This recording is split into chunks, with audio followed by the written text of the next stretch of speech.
सत साहिब।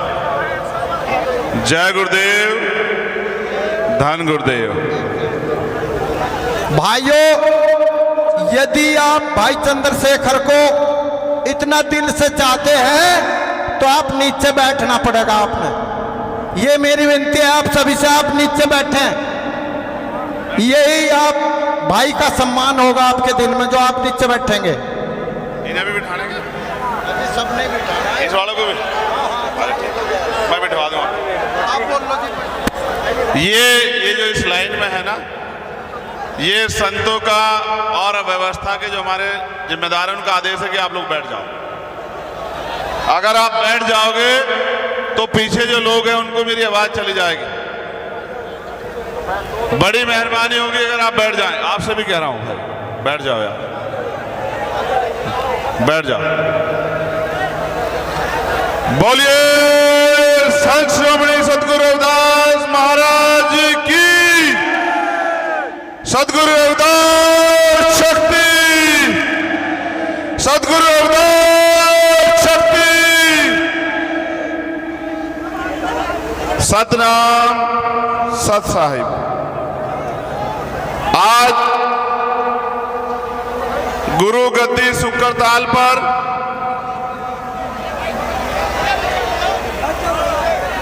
महात्मा ज्ञान भिक्षुदास जी की 64वीं पुण्यतिथि पर इस ऐतिहासिक धरती को नमन करने आए लाखों लाखों की संख्या में हमारी माएं बहनें, हमारे बड़े बुजुर्ग, नौजवान साथी और यहां उपस्थित सभी संत, महात्मा गद्दी पर नशीन महात्मा गोवर्धन दास जी और जिनका आशीर्वाद पहले दिन से आज तक मेरे सर पे है,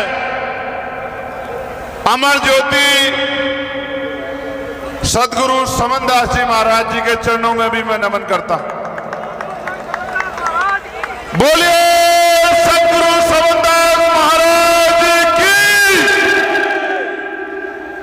उनके साथ साथ जिस धरती पर आप बैठे हैं, जिनके नेतृत्व में ये खरीदी गई, मास्टर हरिकिशन जी के चरणों में भी मैं नमन करता हूं। आज वो इस दुनिया में नहीं।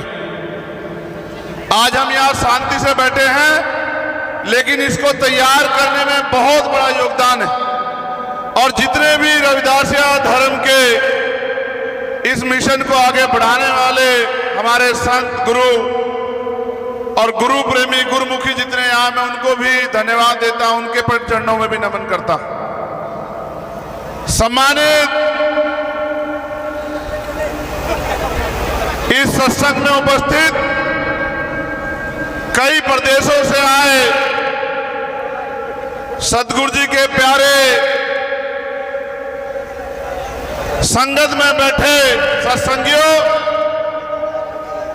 मैं चंद्रशेखर आजाद,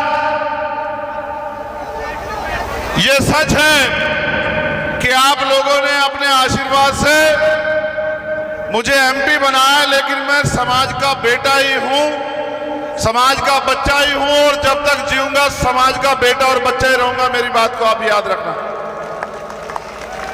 आज हम यहां उपस्थित हुए हैं, मैं आपको अपने दिल की बात बताता हूं। मेरे पिताजी और मेरा पूरा परिवार मेरे घर को 2 घर छोड़ के सतगुरु रविदास जी महाराज का गुरु घर है।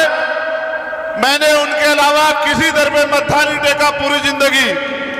अगर किसी दर पे टेका तो सतगुरु रविदास जी महाराज के गुरु घर में मत्था टेका। और उसका क्या सिला मुझे मिला और उनमें कितनी शक्ति है, उसका उदाहरण चंद्रशेखर आजाद आपके सामने खड़ा है। आप लोग डरना बंद कर दो और इधर उधर जाना बंद कर दो, अपने गुरु घरों में जाओ, सब कुछ ठीक हो जाएगा। ये अच्छे लोग नहीं है जो डिस्टर्ब कर रहे हैं। सत्संग की गरिमा को बना के रखो। हमने अनुशासन में रहना सिखाया है, अनुशासन में रहो। आज भी मेरे याद है जब भी कहीं सत्संग होता था, सदगुरु समनदास जी महाराज मुझे फोन करके ये भी नहीं पूछते थे कि मैं कहाँ हूं। मैं दुनिया के किसी कोने में हूं, देश के किसी कोने में, आदेश देते थे, भाई परसों सत्संग आ जाइए। और मैं कहता था महाराज जी पहुंच जाऊंगा। ऐसी उनकी कृपा थी कि अपने आप सारी व्यवस्था हो जाती थी और मैं सत्संग के टाइम पे सत्संग में पहुंच जाता था।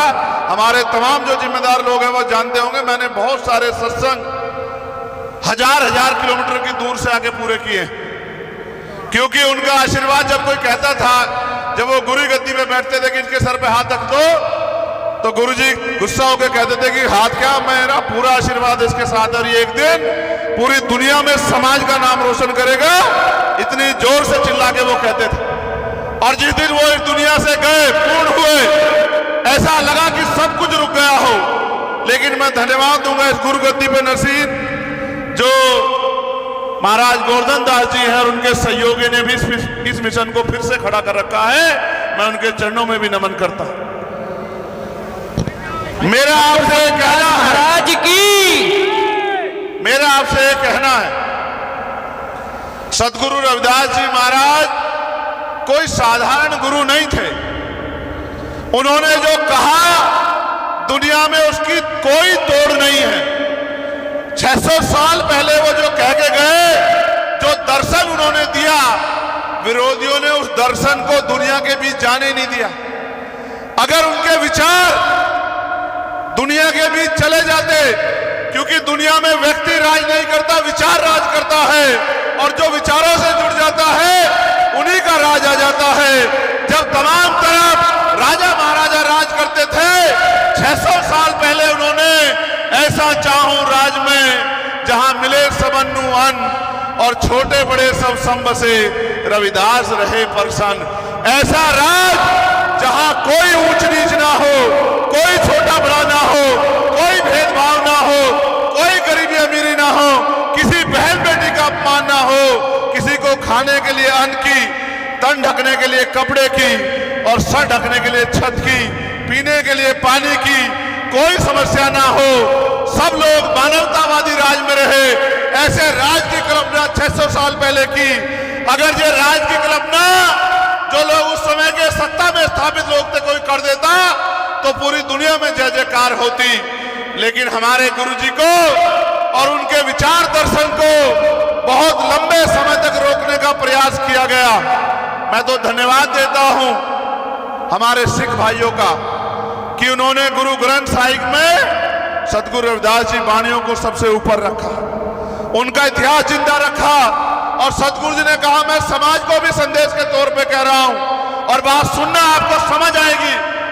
एक बार संगत ने सदगुरु जी ने पूछा कि गुरुजी हम इतनी मेहनत करते हैं, पसीना बहाते हैं, तमाम तरह के संघर्ष करते हैं, जमीन का सीना चीर के फसल उगाते हैं, फिर भी हम गरीब बेबस लाचार क्यों हैं? तो सदगुरु जी ने कहा तिरुपत एक सेज सुख सूता, सपनों भयो भका भिकारो, अशरत रात बहुत दुख पायो, सोगत भई हमारो।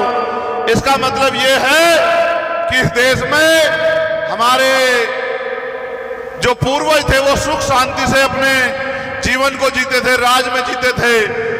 लेकिन जिसे सपने में आदमी सो जाए उसका सामान चोरी हो जाए, इस तरह बाहरी आक्रमण यहां हुआ और हमारा राजपाट हमसे छीन लिया गया।